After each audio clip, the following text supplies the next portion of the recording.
bien sûr que la question de la sexualité et de l'accueil de la vie est une question majeure dans la vie de couple, etc. Mais vie pro, vie perso n'est pas une question mineure. Et donc, je vous propose simplement qu'on puisse aborder ces questions qui ne sont pas si simples, de façon à ce que, voilà, avoir un peu des idées là-dessus. Puis, vous aurez après euh, chaque temps d'enseignement, je vous donnerai un peu comme ce matin des questions pour que vous puissiez échanger. Voilà. Alors on va voir d'abord la question de la sexualité, de l'accueil de la vie, et d'essayer de comprendre déjà un peu le passif qu'a l'Église par rapport à cette question-là de sexualité et d'accueil de la vie, ou quand vous faites, si vous faites un micro-trottoir, etc., grosso modo, les avis sont plutôt négatifs. C'est-à-dire que l'Église a plutôt un avis négatif, sur laquelle voit de façon négative ou de façon un peu sale, entre guillemets, la question de la sexualité. D'où ça vient? Et puis, quelles ont été les racines de ça? C'est important de comprendre les racines.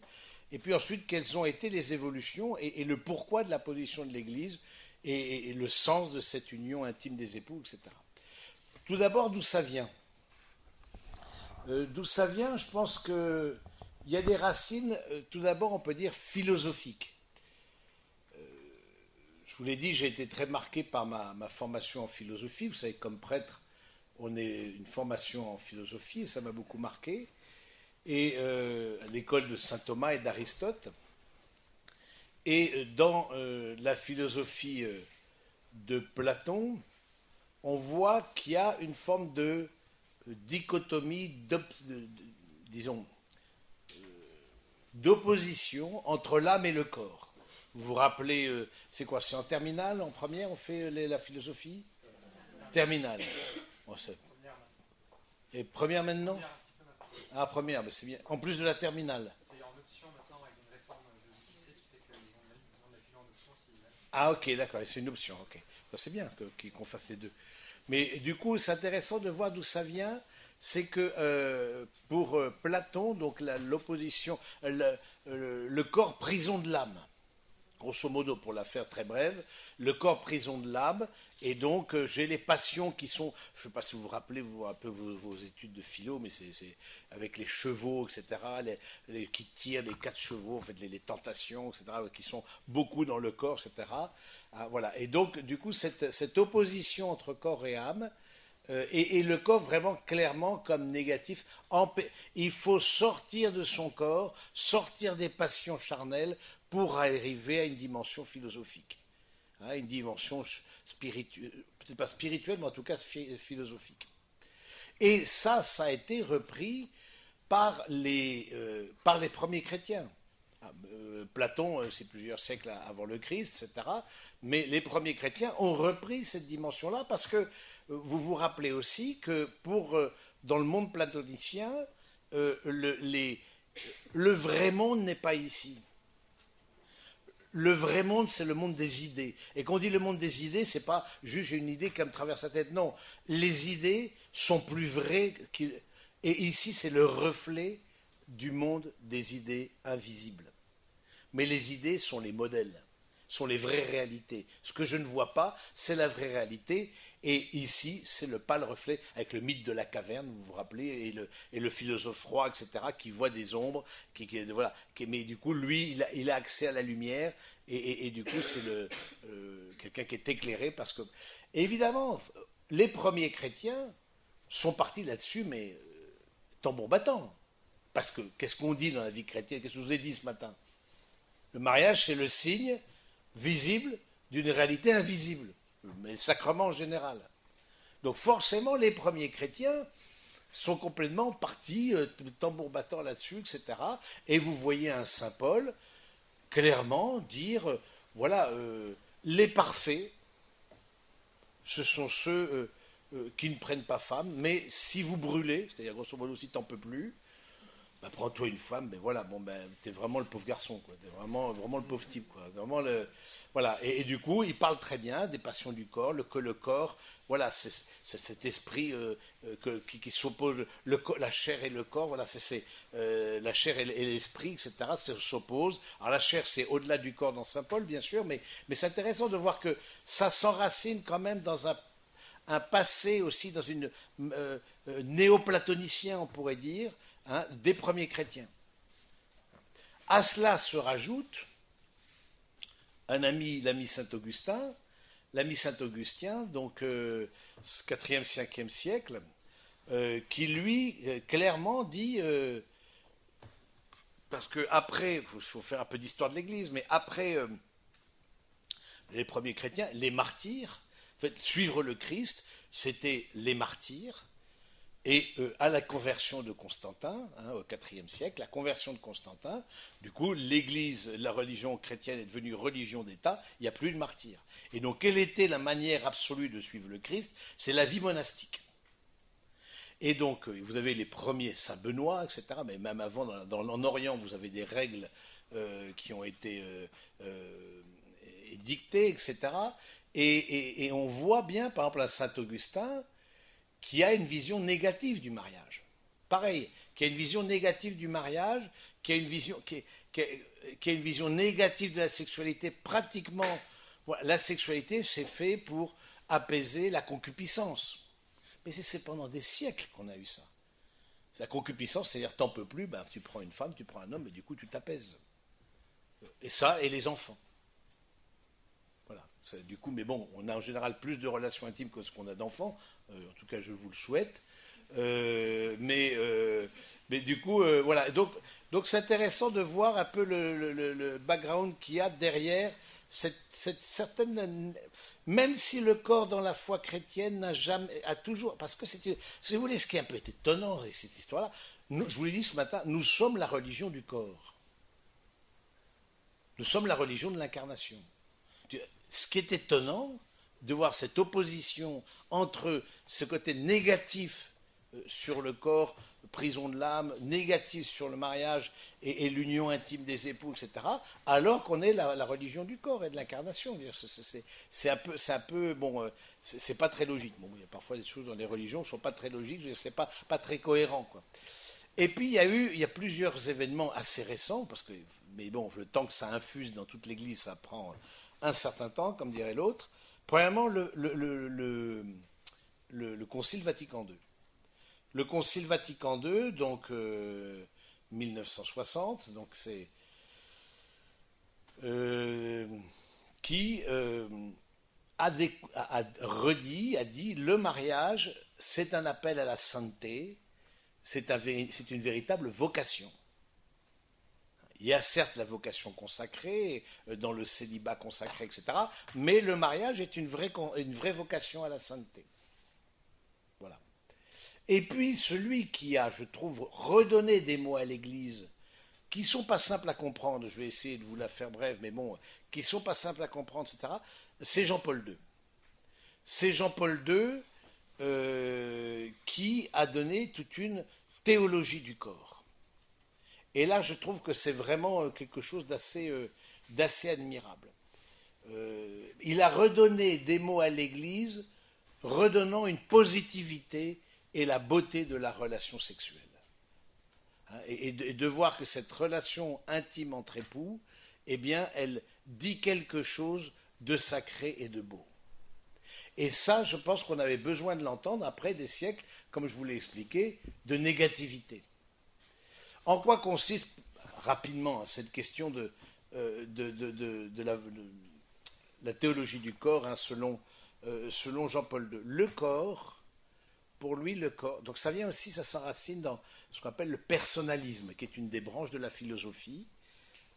La manière dont on voit la philosophie, c'est-à-dire dont on voit ce qu'on appelle l'anthropologie, c'est-à-dire dont on voit la personne humaine, évidemment, va dire le rapport au corps et va dire le rapport à l'union intime. Si vous pensez, par exemple, qu'un corps n'est qu'un amas de matière, bon voilà, mangeons, buvons, festoyons, et puis demain on meurt, puis c'est la fosse et c'est fini, je veux dire, où est le problème? Mais si vous pensez que le corps est plus que le corps, et que le corps est uni de façon, comme on dit, substantielle en philosophie à l'âme, et ça c'est en philosophie, mais qu'en théologie, vous savez que nous ressusciterons avec notre corps, donc c'est quand même pas rien. Je veux dire, et c'est saint Thomas d'Aquin qui dit, il n'y a pas de... Si on pense un bonheur, et quand on imagine un paradis, on pense un bonheur, eh bien si on pense un bonheur, ce n'est pas sans notre corps. Un bonheur plénier, c'est toujours avec notre corps. C'est assez logique, hein. Parce que ce corps, il dit la personne. Et je pense que c'est ça aussi la nouveauté que donne le pape Jean-Paul II, c'est que le corps rend visible l'invisible, rend visible l'amour des époux, qui est invisible, parce que l'amour, on ne peut pas le toucher, on ne le voit qu'à travers le corps, mais aussi rend visible, il fait le parallèle, l'amour de Dieu manifesté en Jésus-Christ.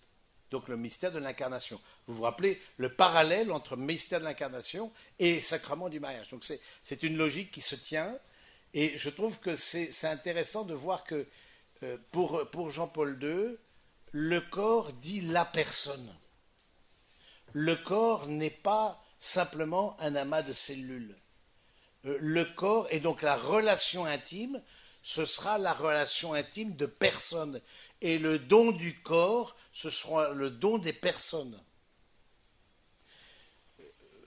Juste un truc en passant ou pas, mais si vous avez été exposé jeune à des images pornographiques, par exemple, ou que peut-être même encore c'est un problème.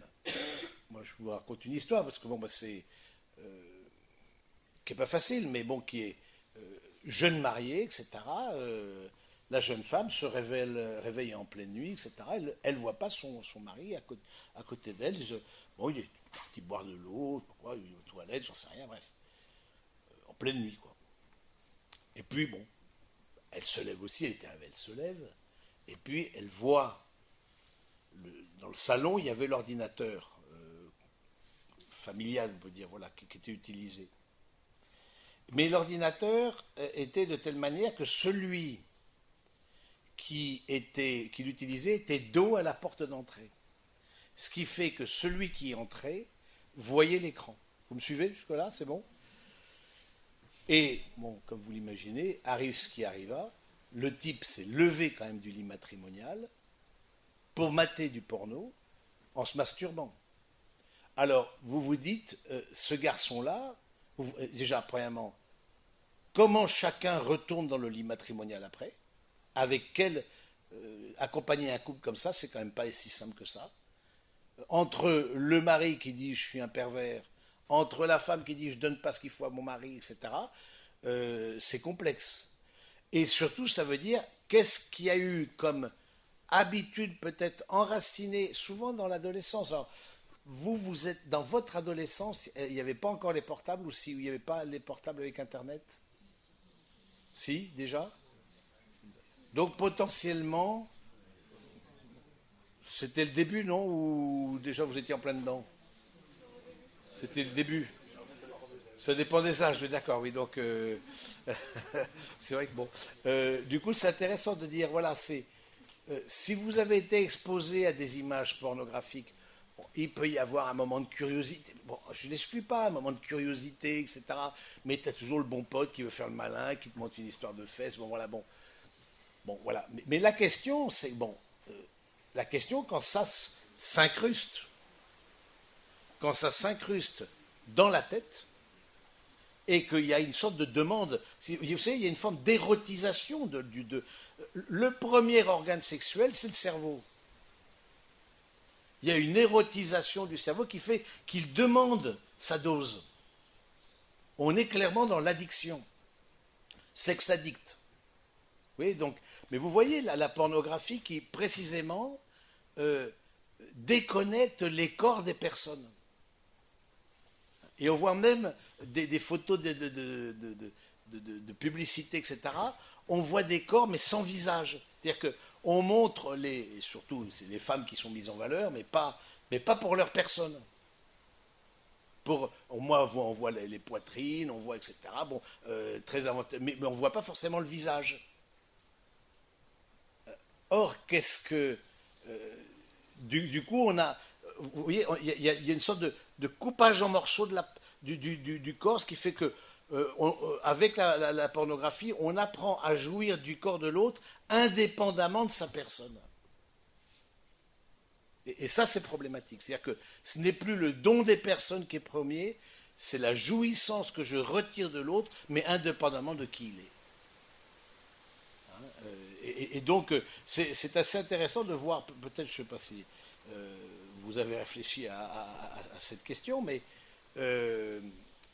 bien avant Jean-Paul II, les missionnaires protestants d'abord et ensuite catholiques ont, dans leur prêche, enseigné ce qu'on appelle la position du missionnaire. Vous voyez ce que c'est que la position du missionnaire? C'est la position à la papa-maman. C'est-à-dire la femme en dessous et l'homme dessus.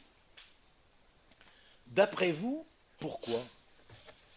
Parce que la position naturelle que l'on voit chez les mammifères n'est pas celle-là. D'après vous, qu'est-ce qui fait que la position missionnaire a été... vas-y, tu y es. Les visages se regardent. Et qu'est-ce qui dit le plus la personne dans le corps? Le visage. Et donc, du coup, je ne m'unis pas à la manière des animaux. Hein, je ne m'unis pas, voilà... on peut regarder l'autre, mais du coup, on attrape un torticolis, etc. Mais bon, ça, c'est encore autre chose. Mais je ne m'unis pas à la manière des animaux. Je m'unis comme une personne. Parce que je suis à l'image d'une personne. Je suis à l'image d'une communion de personnes. Père, Fils et Esprit. Nous le croyons, nous chrétiens, que Dieu est communion. Il est unique, mais il n'est pas solitaire. Et donc, c'est intéressant de voir que dans la manière de vivre l'acte intime, il y a un vrai respect. Et je pense que c'est important aussi que... Alors, je ne sais pas où vous en êtes là-dessus. Je pense qu'un certain nombre ont eu des relations sexuelles, voire sont en vie commune, etc. Bon, il ne s'agit pas d'avoir un jugement là-dessus, mais vous invitez à une réflexion sur le sens des choses. Pourquoi l'Église demande, ou recommande et demande l'abstinence avant le mariage? Premièrement, est-ce que vous faites la différence entre abstinence et chasteté? C'est quoi la différence? Niet. Abstinence, c'est niet. Et chasteté, c'est respecter l'autre, c'est-à-dire pas, c'est plus l'autre n'est plus un objet. La chasteté, c'est une juste distance par rapport au corps de l'autre. L'autre n'est pas un objet, il est un sujet. Il est une personne.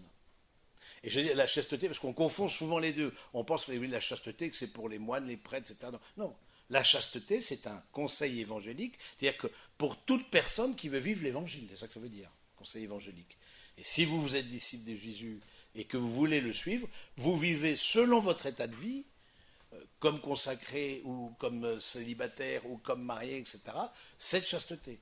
Alors, les consacrés le vivent dans le célibat, donc dans l'abstinence, mais les époux, tout en ayant des relations sexuelles, vivent ces relations sexuelles dans la chasteté, c'est-à-dire avoir une juste, de voir l'autre, le corps de l'autre comme une... Il faut faire très attention ça, au regard que l'on porte sur le corps de l'autre, le corps nu de l'autre. Je me souviens comme ça d'un couple où elle avait beaucoup de mal à se montrer nue. Mais aussi, là aussi, la question de la sexualité renvoie. On a vu ce matin avec l'autre qui fait un renvoi par rapport à son caractère, etc., par rapport aux colères, etc. Bon, mais la question de la sexualité, ça, c'est aussi un renvoi. Comme je regarde mon corps, je me regarde moi-même. Et donc elle-même, elle était pleine de complexes, pleine de etc. Donc du coup, mariée, voilà. Et elle a dit, elle avait du mal à se... Et donc du coup, ils sont allés petit à petit, d'une certaine manière, du coup, volets fermés, rideaux fermés, qu'on appelle ça, lampe éteinte, etc. Donc c'était un peu comme ça. Le mec était un peu à tâtons, donc il se retrouve avec les doigts de pied dans les narines, il dit non, c'est pas le bon côté. Donc voilà, donc et puis voilà, et puis petit à petit, on allume peut-être, on tire les rideaux, peut-être une lampe qu'on allume, ça, parce qu'il faut une confiance. Et se montrer nu à son mari, il ne s'agit pas de se montrer nu ubi et torbi, hein, il s'agit de se montrer nu à son mari. Elle avait de la difficulté, parce qu'elle-même, par rapport à son propre corps, elle n'était pas à l'aise.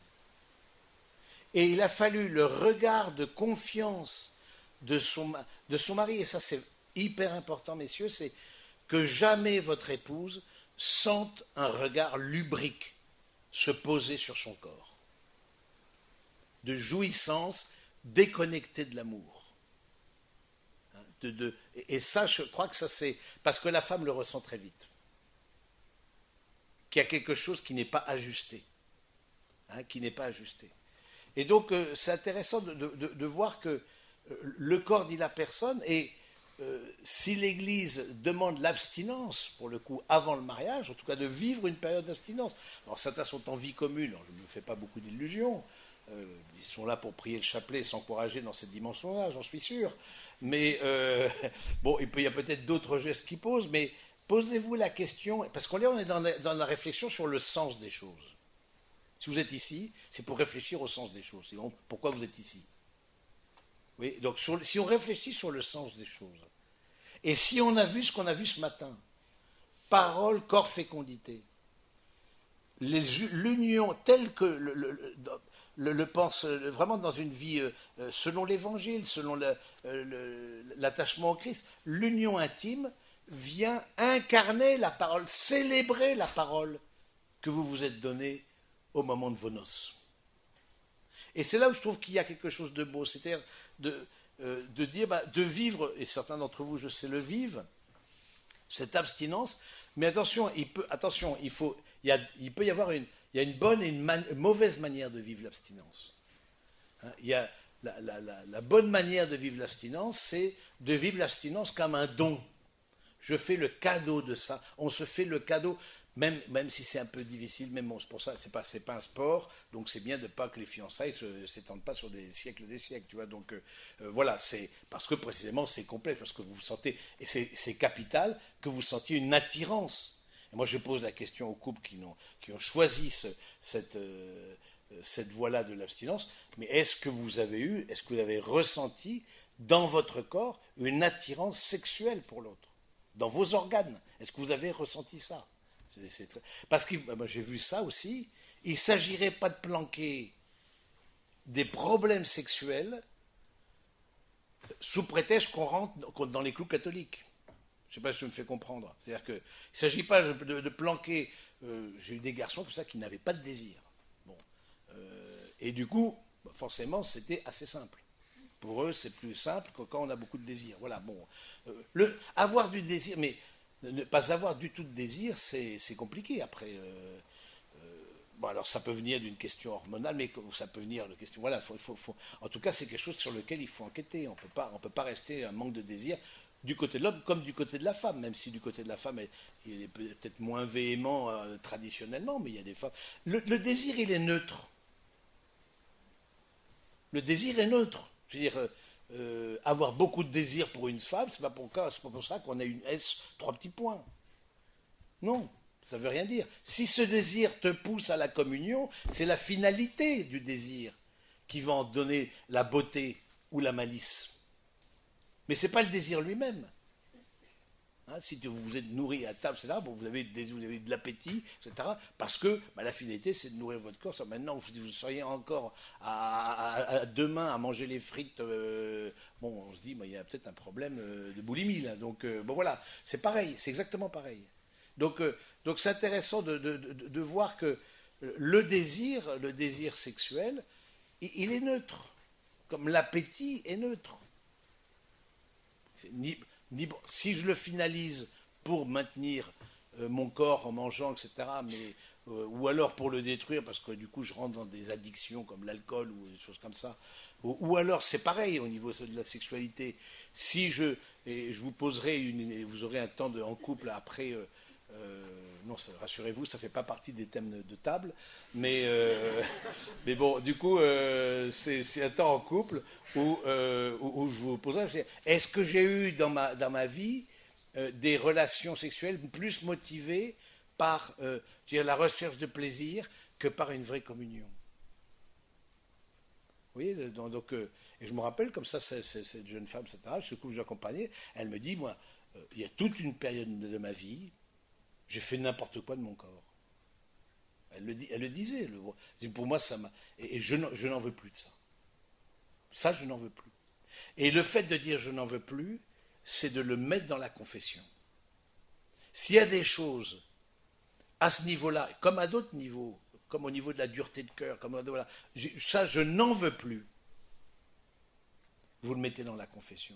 J'aime bien cette expression de saint Benoît qui dit « La confession, c'est fracasser nos tentations contre le Christ ».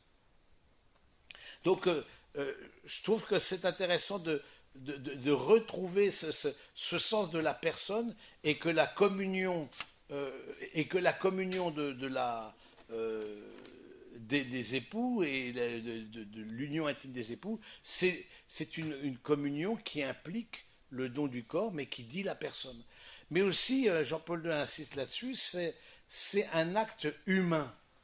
Et ça veut dire quoi un acte humain?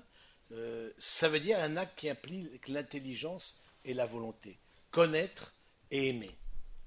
Et vous savez qu'en langage biblique, connaître dit précisément la relation intime des époux. Quand la Vierge Marie dit « Comment cela va-t-il se faire parce que je ne connais pas d'homme ?» Elle connaissait des hommes. Elle a commencé par son père, a commencé par Joseph. C'est pas connaissant quand on se connaît là.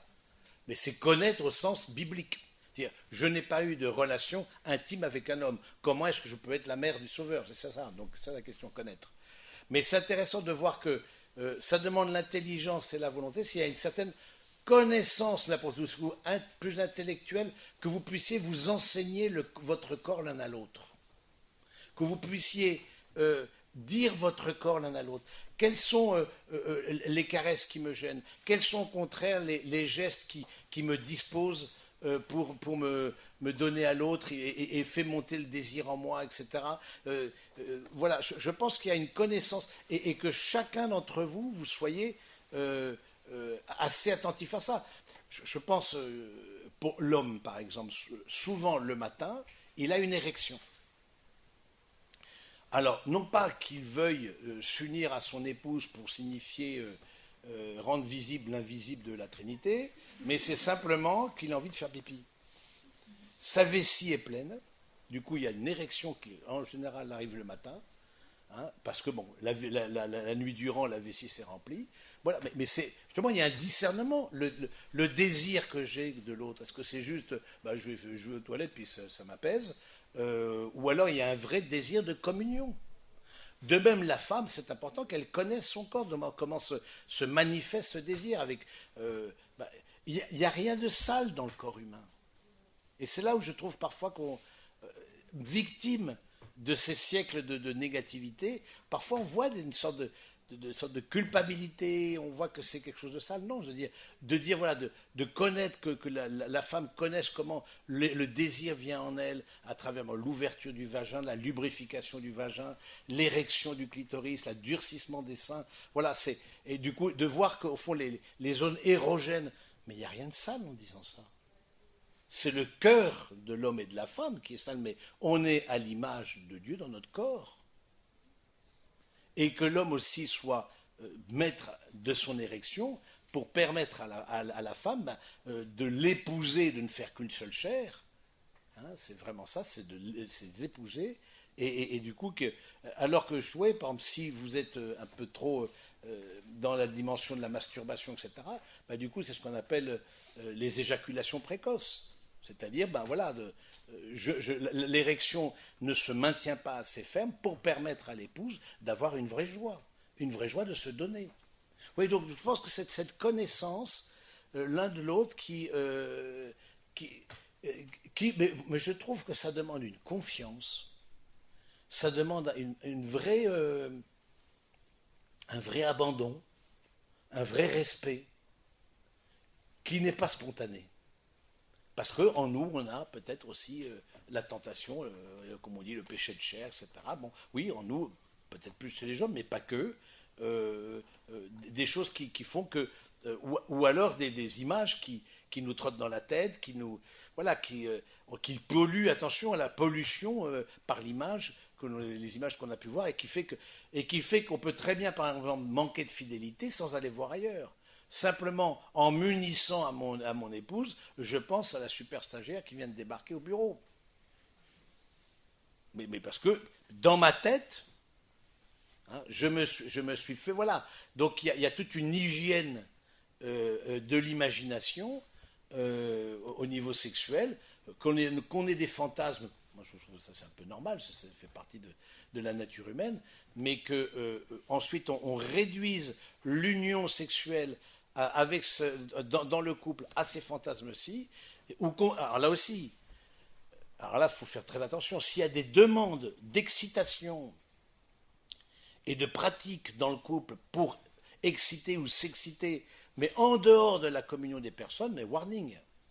Parce qu'on est complètement en dehors du sujet.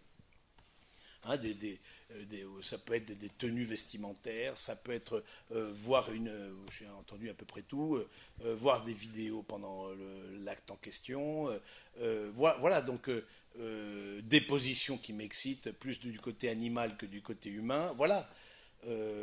Des fellations, c'est-à-dire prendre le sexe de l'homme dans sa bouche, etc. Bon, ça, je pense, c'est intéressant de dire qu'il y a des choses qui ne sont pas respectueux de l'autre.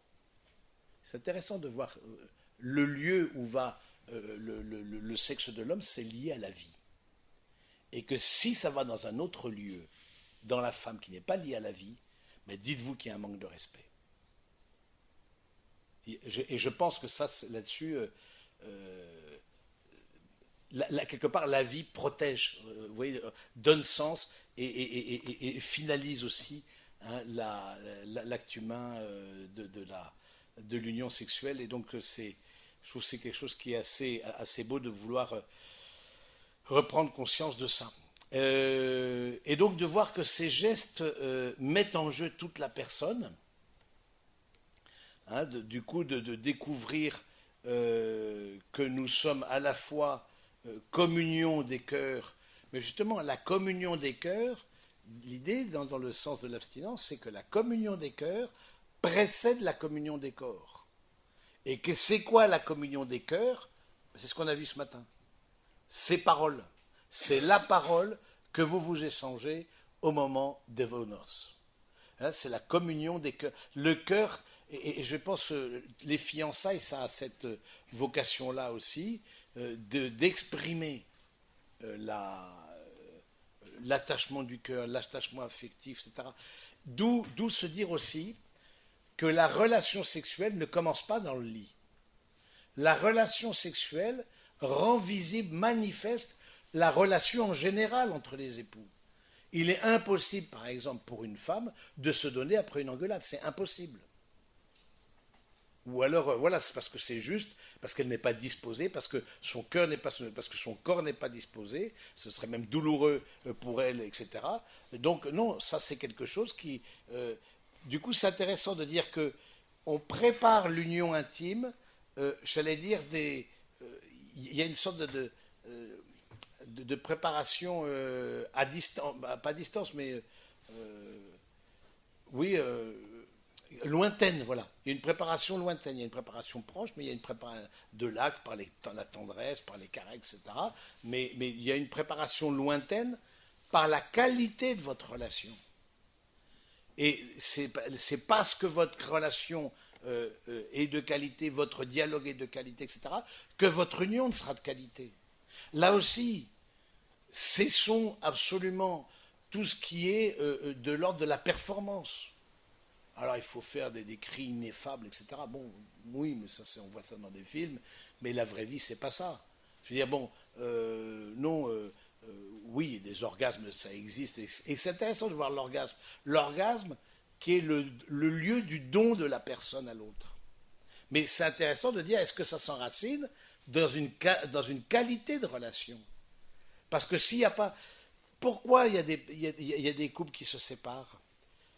Parce que c'est vrai qu'ils se séparent, entre autres, à cause d'infidélité. Parce qu'à un moment donné, l'autre a laissé son conjoint seul avec son désir sexuel, son désir d'union. L'a laissé seul. Et donc, voilà, la nature ayant horreur du vide, du coup, il ou elle l'a trouvé. Mais pourquoi il l'a laissé seul? Peut-être la qualité de la relation matrimoniale dans son ensemble, mais c'est détérioré. Voyez comme une unité, voyez comme une respiration entre votre communication, votre manière de vivre, de vous appeler, votre délicatesse dans les gestes, dans les services, dans le quotidien, etc. Voyez un lien et une respiration avec l'union intime des époux. Voyez les choses dans une unité. Ce n'est pas un wagon à compartiment, c'est un wagon corail. Le wagon corail, on voit tout du début à la fin. Il y a une unité. Et donc, voyez les choses dans l'unité.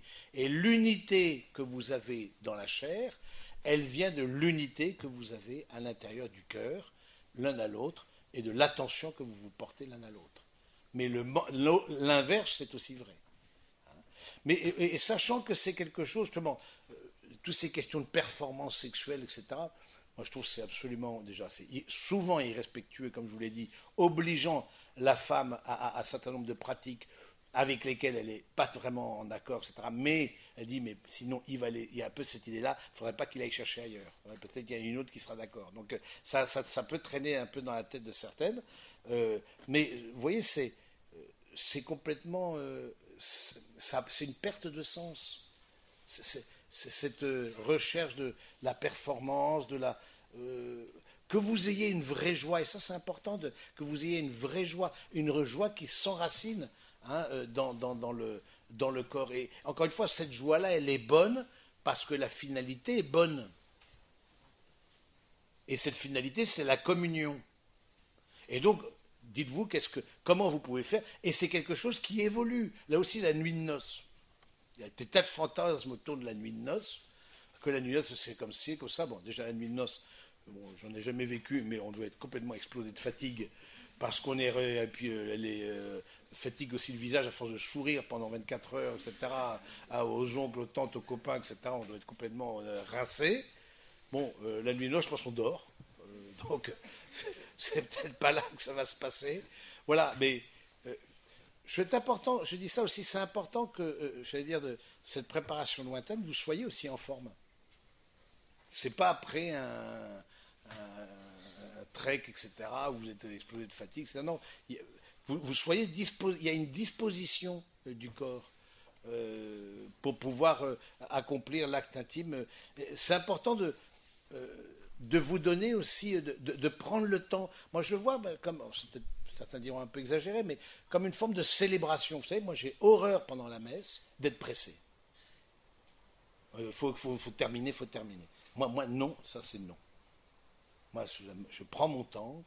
Si je vois qu'il y a l'assemblée, je ne suis pas très long, mais je ne veux pas presser. Voilà. Et si je vois que l'assemblée a peut-être besoin de plus, vraiment dans la prière, ça c'est des choses que l'on ressent comme prêtre, etc., peut-être prolonger de quelques minutes. Mais je trouve que c'est pareil pour la relation intime. Que ce soit un lieu où vous preniez votre temps. Un lieu de parole, non seulement du corps, qui devient une parole, mais un lieu où vous vous parlez, vous vous dites, vous redites l'affection que vous avez l'un pour l'autre, l'attachement que vous avez l'un pour l'autre. Et c'est parce que vous vous redites ça, à ce moment-là, que ça fait que le corps de l'épouse se prédispose pour accueillir son époux, que l'époux est en désir du corps du corps nu de sa femme, c'est important. Comme je vous dis, la nudité, c'est le signe de la confiance. Voilà, que les corps nus soient l'un dans la confiance, dans un regard qui est pur et qui est un vrai regard d'amour l'un envers l'autre, et non pas dans un regard de concupiscence et de volonté de prendre, hein, c'est ça la concupiscence, c'est les doigts crochus. À la concupiscence, il y a 3 concupiscences. La concupiscence de la chair, donc ce que je viens de décrire, c'est-à-dire vouloir l'autre comme un objet et non pas comme un sujet. La concupiscence des richesses et la concupiscence du pouvoir. Hein, c'est les 3 formes de concupiscence qui sont les 3 formes aussi, hein, de tentation. Quand vous regardez les tentations du Christ, ces 3 formes-là. Et c'est les 3 vœux. Pauvreté, chasteté, obéissance. C'est les 3 conseils évangéliques. Donc c'est intéressant que vous puissiez célébrer, que vous ayez le temps. Je trouve aussi le lieu est important. Je veux dire, faites de votre chambre matrimoniale sanctuariser votre chambre. Je ne parle pas comment c'était chez vous, chez vos parents, etc. Moi, je sais que chez les parents, on ne rentrait pas dans la chambre des parents. En tout cas, sans frapper à la porte. Ça, c'est absolument... on ne rentrait pas, parce que voilà, il y avait il pouvait être en train de se changer, il pouvait être en train de s'unir, il pouvait être en train de faire des tas de choses. Bon, voilà, mais on ne rentrait pas. C'est d'avoir un lieu qui soit à vous, et que, avec vos enfants que le Seigneur vous donnera, de sentir que c'est un lieu particulier dans la maison. C'est un lieu où l'amour se célèbre. C'est un lieu où la vie naît. Oui, je pense que ce lieu-là, il est important. Et du coup, à la fois de cette question du temps, que ne vous pressez pas, et non pas, comme on disait de Chirac, pour lui, c'était 10 minutes, douche comprise. Mais bon, c'est pas un modèle en matière. Bernadette Chirac, certainement, a dû avaler beaucoup de couleuvres. Voilà, je ne pense pas que ce soit un exemple à suivre. Mais toujours est-il que, voilà, non, je pense que c'est le lieu, le temps. La cadence aussi, c'est important de vous dire de quoi j'ai besoin. Est-ce que c'est trop espacé, c'est trop rapproché Vous ayez un dialogue. Alors, ce n'est pas à chaque petit déjeuner que vous allez parler de la sexualité entre vous. Là, vous allez en parler parce que je vais vous poser des questions, etc. Mais c'est vrai aussi, moi, ce que je trouve, c'est qu'il y a un manque de dialogue entre époux, en général, et il y a un manque de dialogue avec les parents. Alors, je ne sais pas vous, mais c'est la première question, je pense que je pose là. Comment la sexualité m'a-t-elle été présentée au cours de mon éducation? Souvent, c'est électro-encéphalogramme plat. Rien, ni zéro. Souvent, hein. Voilà, quand c'est pas, on donne le livre d'un bon père, etc. Tu liras ça, t'apprends. Bon, c'est bien de donner le livre d'un bon père, mais tu n'es pas forcément archi spécialiste dans un truc.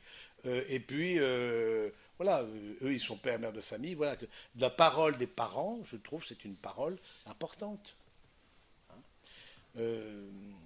D'autant plus que quand il n'y a pas de parole, ça peut laisser la place à des blessures.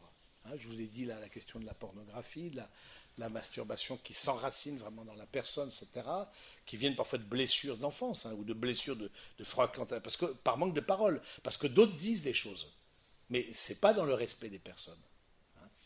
Mais ces blessures-là, elles peuvent venir d'ailleurs aussi. C'est tout ce qui est de l'ordre de toute la question, malheureusement, on l'a vu dans l'Église aussi, la question des abus sexuels. De voir au fond qu'il y a dans la personne humaine, il y a aussi parfois des... c'est pas rare que lors d'une session comme ça, l'un ou l'autre vienne me voir, dire oui, moi j'ai été abusé dans mon enfance. Alors, toujours grâce à Dieu par un prêtre, c'est parfois souvent un cousin, un oncle, ou voilà, c'est la question de l'inceste dans les familles. Vous faites bien la différence entre incestueux et incestuel. Incestuel, c'est dans la famille, il y a une odeur de sexe, c'est-à-dire dans la famille, il y a quelque chose qui fait que, on blague en dessous de la ceinture, revue porno sur la table du salon, voilà, on rentre, le père qui rentre alors que sa fille prend sa douche. Bon, voilà,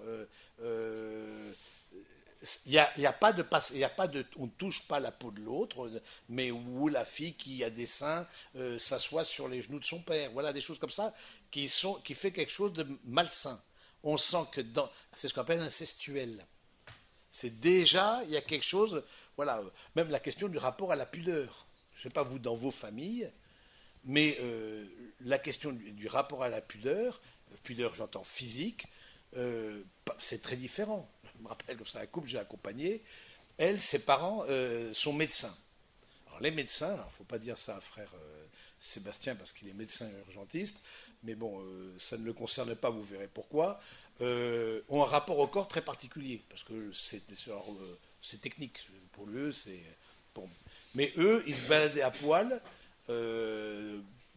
très facilement devant les parents, les enfants, etc., sans aucune gêne, voilà, jusqu'à un moment donné où les enfants archi gênés ont demandé aux parents, stop, arrêtez cette pratique-là. Nous, ça nous gêne, parce qu'ils avaient 16 ans, ils n'avaient pas, bon, quand tu as 7 ans, les parents, tu prends ton bain avec ta mère, c'est pas un problème.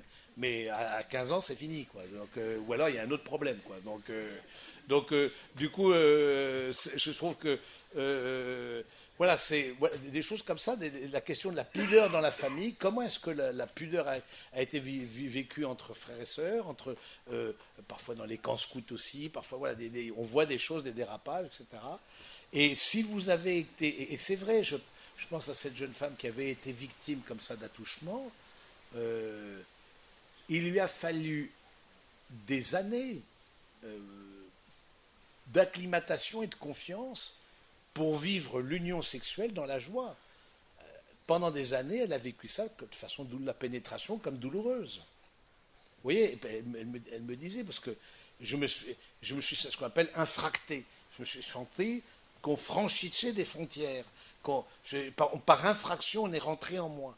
Voilà. Et du coup, pour elle, dès qu'elle voyait un homme, etc., et au moment de l'union intime, et il a fallu beaucoup de patience à son mari, et de confiance pour qu'elle puisse vivre la pénétration comme une source de joie et de fécondité. Vous voyez, donc, mais parce qu'il y a des blessures. Donc si vous avez aussi eu des blessures de par des manques de pudeur, de par des images qui vous ont choqué, et pas que par Internet, de par des gestes qui ont été posés sur vous, voilà, sachez que c'est pas parce que la sexualité touche la personne, les dérives touchent la personne.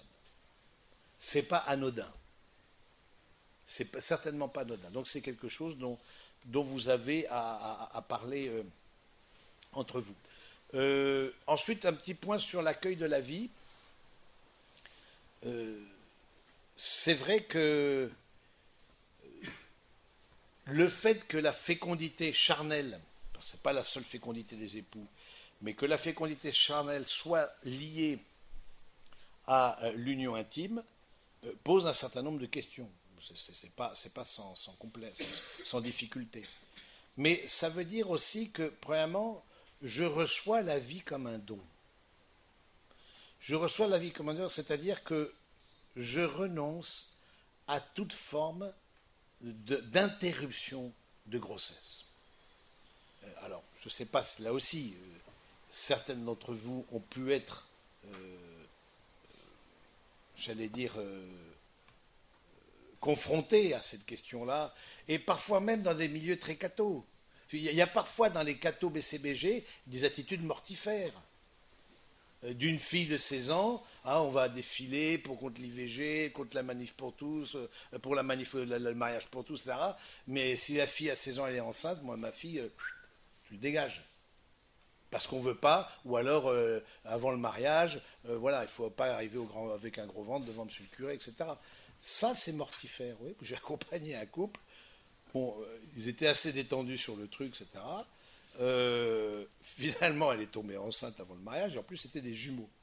Donc, inutile de vous dire, mais elle était très cool, quoi. Elle était, ils sont là, il est hors de question qu'on ne les garde pas, etc.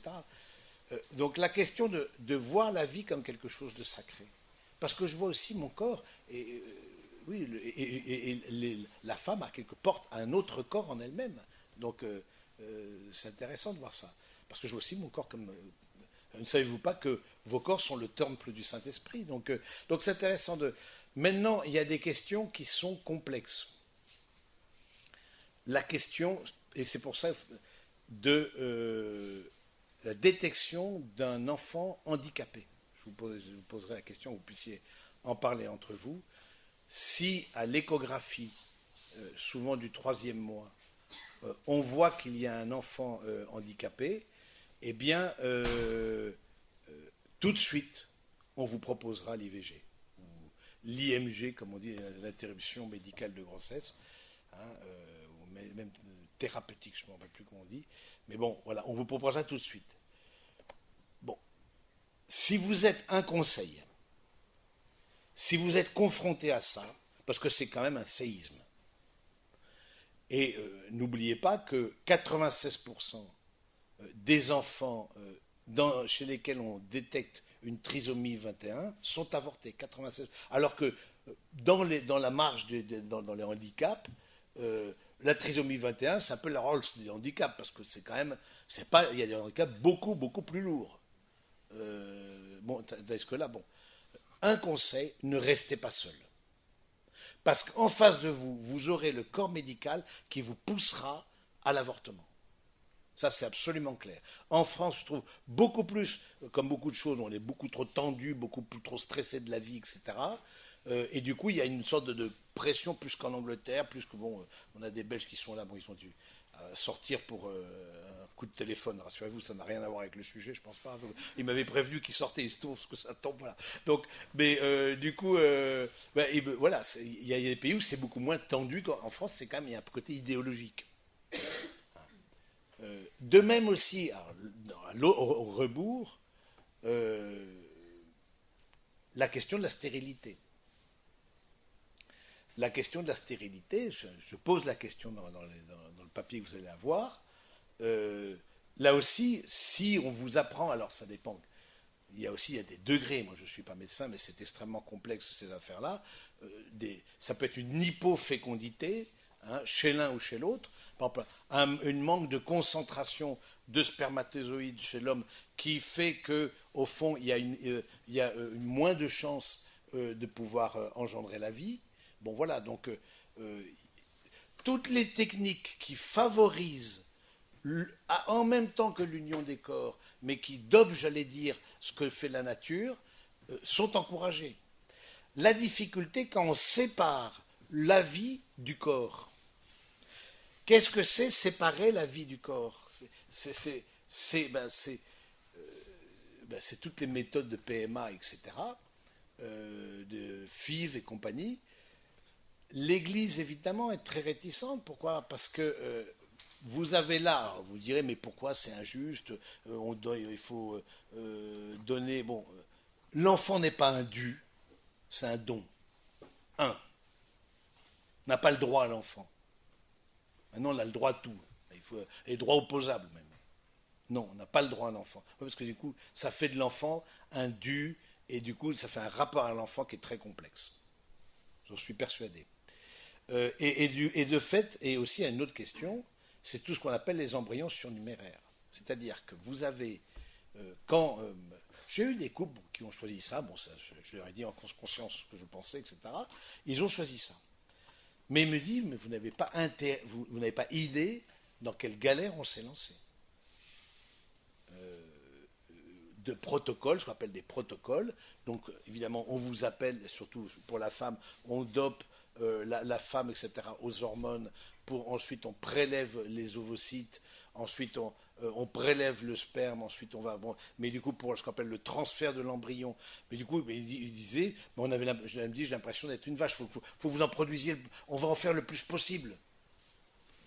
Oui, on perd de vue, ce qui fait que il y a des embryons surnuméraires, et pour nous, dès la fécondation, il y a déjà une personne humaine en puissance, potentiellement. Tout est là au rendez-vous. Hein. Rien n'a changé entre une personne de 95 ans et le moment de sa fondation, où elle a été... les gamètes de ses parents se sont rencontrés. Au niveau de son ADN, c'est exactement le même. Le corps, est parti, voilà, c'est épuisé, c'est malade, etc. Mais il n'y a rien, strictement rien de différent. Hein, c'est bien la même personne, quoi. Donc, au niveau de l'ADN, au niveau, voilà. Donc, donc la grande réticence, justement, parce que du coup, une fois qu'on a la main sur la vie, tout ce qu'on peut faire. Ah ben non, moi je veux un garçon, c'est comme ça aux États-Unis. Vous choisissez sur catalogue. Alors, il y a ce qu'on appelle les FIV homologues, c'est-à-dire avec le matériel des époux, ou les FIV hétérologues avec du matériel génétique extérieur. Et quand c'est du matériel génétique extérieur, c'est-à-dire avec des ovocytes ou des spermatozoïdes extérieurs, du coup, on vous montre un catalogue. Voilà, c'est cette personne-là, c'est ça, pas de la photo, mais ses caractéristiques, elle fait 1m80, elle fait ceci, etc. Oui, donc on façonne quelque part, on façonne l'enfant à notre image et ressemblance. Ça devient un dû. Voilà, je pense que c'est quelque chose sur lequel je vous invite à réfléchir pendant cette heure-là, à travers les questions que je vais vous poser. Avant ça, est-ce que vous-même, vous avez des réflexions ou apports que vous voudriez faire par rapport à ce que vous venez d'entendre?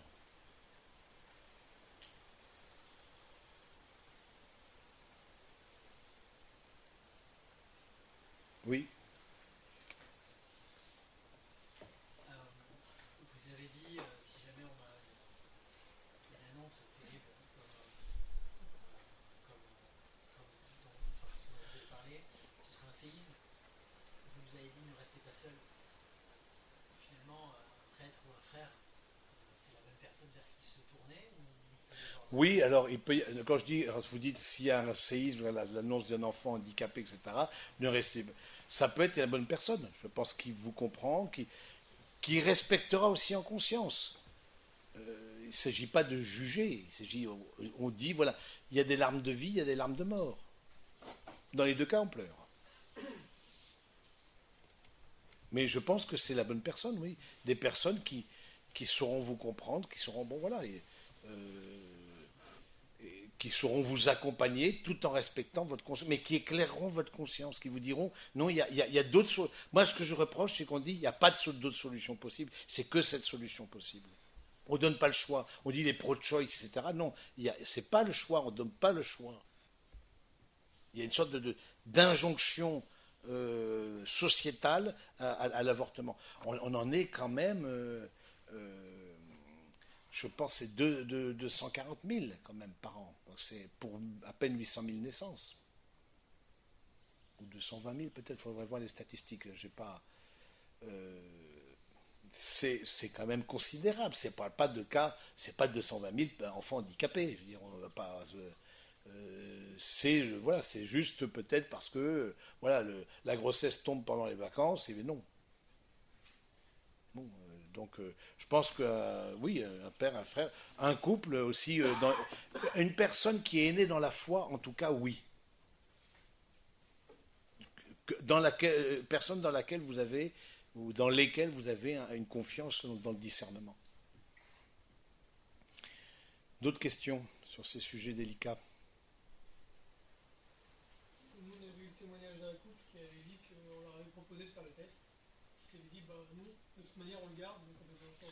Oui, tout à fait. On vous propose de faire le test de la trisomie 21, et c'est très souvent. Et du coup, je lui dis non. Voilà, mais pourquoi faire soit il est. Parce que si vous voulez, quand on vous propose de faire le test, c'est pas pour dire on va vous accompagner. C'est on va dire on va le sortir de là. C'est ça faire le test. Derrière ça, il y a l'idée de contrôle. Derrière ça, il y a l'idée de toute puissance qui s'oppose à Dieu. Je veux dire, derrière ça, il y a une sorte de vouloir avoir la main mise sur tout. C'est vrai que la science permet des choses magnifiques, mais permet aussi de tester maintenant tout. Comme tout l'ADN est là au moment de la conception, tout est. On peut même tester, semble-t-il, l'hypertension artérielle. Sans compter évidemment la couleur des yeux, les cheveux, etc. etc. Voilà. Et donc, non, c'est. Pourquoi faire. Et ça peut être aussi, voilà, de dire, ben, si on l'accueillera. Mais vous voyez, c'est certainement un couple croyant, je suppose, non? Oui, c'était dans la préparation collective. Voilà, et c'était préparé, voilà, je dis, ben, on l'accueillera comme il sera, et on portera ça avec d'autres, là aussi, ne pas rester seul. Parce que c'est aussi, il faut porter des enfants handicapés, c'est quand même loin d'être simple. Arrêtons, c'est pas, faut pas non plus jouer, voilà, c'est Jésus qui vient chez nous, oui, oui, certainement. Mais la réalité, elle est complexe, c'est-à-dire, Jésus parfois est complexe, quoi, donc, à gérer. Donc,